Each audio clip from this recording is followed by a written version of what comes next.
For 50 years, NHTI, Concord's community college, has been inspiring students to reach their potential. Students like 18-year-old Jake Chaplin, whose goal is to own a business someday. I want to be successful as soon as possible. I know what it's like to have a lower level job, and I don't want that for my whole life. I really don't. What brought Jake here to NHTI was the price of admission. What is keeping him is the quality of the instruction. The teachers I have personally, like my business teacher, he's been in 5 or 6 business ventures, owning businesses, being partners. So like they have experience. My accounting teacher, she owns her own accounting firm. You're gaining knowledge from the people who have done it before. I'm building a preamp for a guitar. This is my first stage of my preamp. In this electronic engineering technology class, students build their senior project, and they run the gamut. A braking system for a longboard, a heat exchange system for home beer brewing, a machine that can perform surgery or defuse a bomb. The Arduino, and then the Arduino is going to tell these servo motors where to move the robotic arm. This is one of the original programs from 1965. Almost every electronics company in New Hampshire has graduates. Professor Bill French has been bringing real-world computer experience to his classroom for 30 years, proving to generations of NHTI students that you can start here and go anywhere.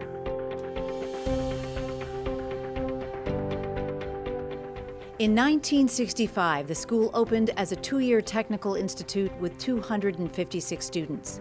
Located in Concord off of Interstate 93 on the banks of the Merrimack River, the modest campus included Little Hall, a combined classroom, lab, and administrative building, and a men's dormitory for students from around the state who would come for programs in data processing, electronic engineering, and mechanical engineering technology.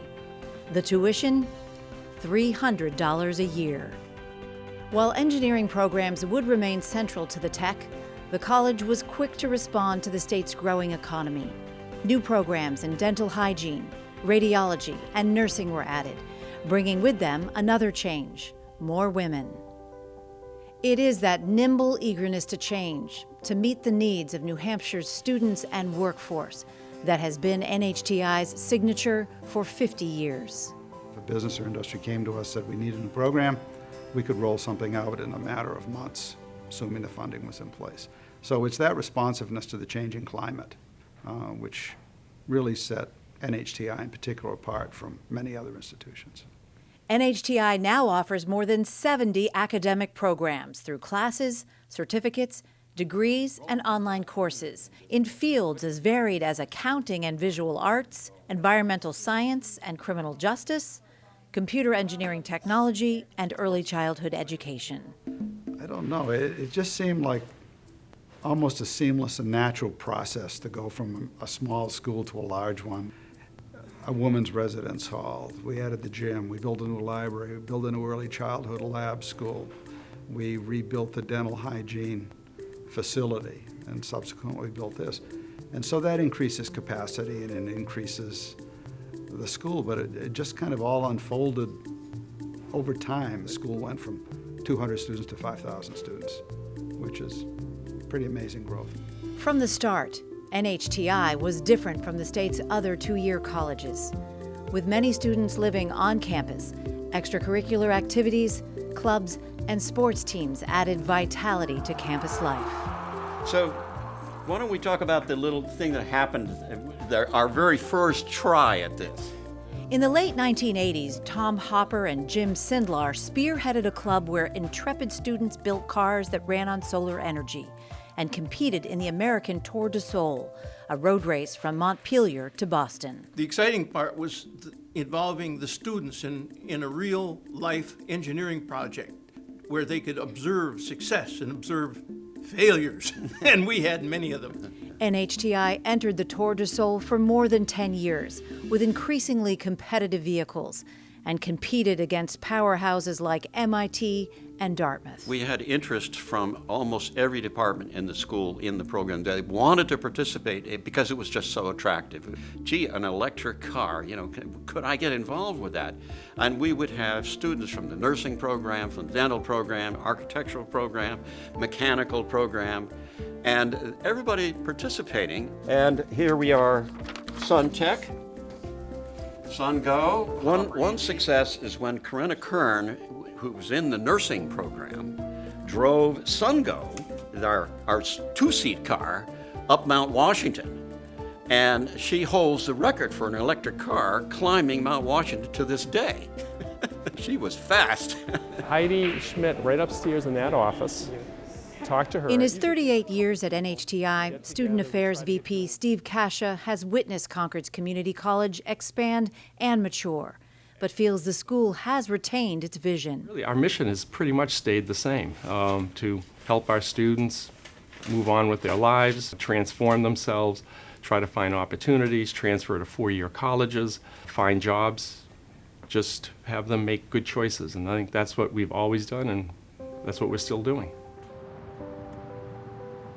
Dr. David Larrabee was appointed NHTI's second president in 1973. His vision and creative leadership were instrumental in guiding the explosive growth of the college for decades.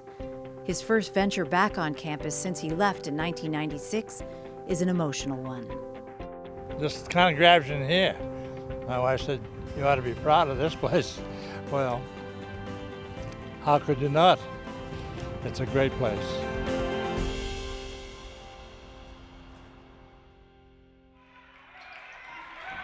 Link's pride is evident all over campus, from the drama productions to the championship sports teams. It's especially evident during basketball games, a big draw for students, alumni, and Concord residents. Paul Hogan has been NHTI's athletic director since 1999. So there's a unique opportunity to find yourself academically, pursue a great major, and on the athletic field to be able to play, have some fun, create great memories, friendships, and those are the things that athletics at any level bring to the table. Chris Clement has many fond memories of his years at NHTI. He earned a mechanical engineering degree in 1988 and went on to a successful career in engineering and transportation. He's now Vice President of Finance and Administration at UNH. It's made me who I am today. It's given me this great opportunity to serve in New Hampshire state government in such an important capacity. Without my education at NHTI, I would not have been able to do this. And it's not just the education point of view, but it also taught you about life, about finances, and how you respect for people. So it wasn't just more or less the analytical stuff, it was also how to be a person, how to be a better person. It's a refrain heard over and over at NHTI. Big enough to offer strong academics, small enough to forge meaningful relationships between students and teachers. 2 pi times 1,000 hertz. Kashim Benz is playing college basketball while he gets his degree. I'm doing general studies with a focus on communications and psychology, so when I transfer out after this year, I could get right into my counseling and to help kids. I'm gonna be the first man in my family to graduate. It does feel good. It does. For half a century, NHTI has served the educational needs of a changing community. Younger and older students, veterans, people with disabilities, or people returning to school after years out of the workforce. Students from different parts of the world all find a home at NHTI. The campus is much more diverse in those ways, and that's really wonderful. That's been a great change for the campus. All better, all making the college more integrated and more interesting, I think. If you're a student of a different country, then you should really consider this.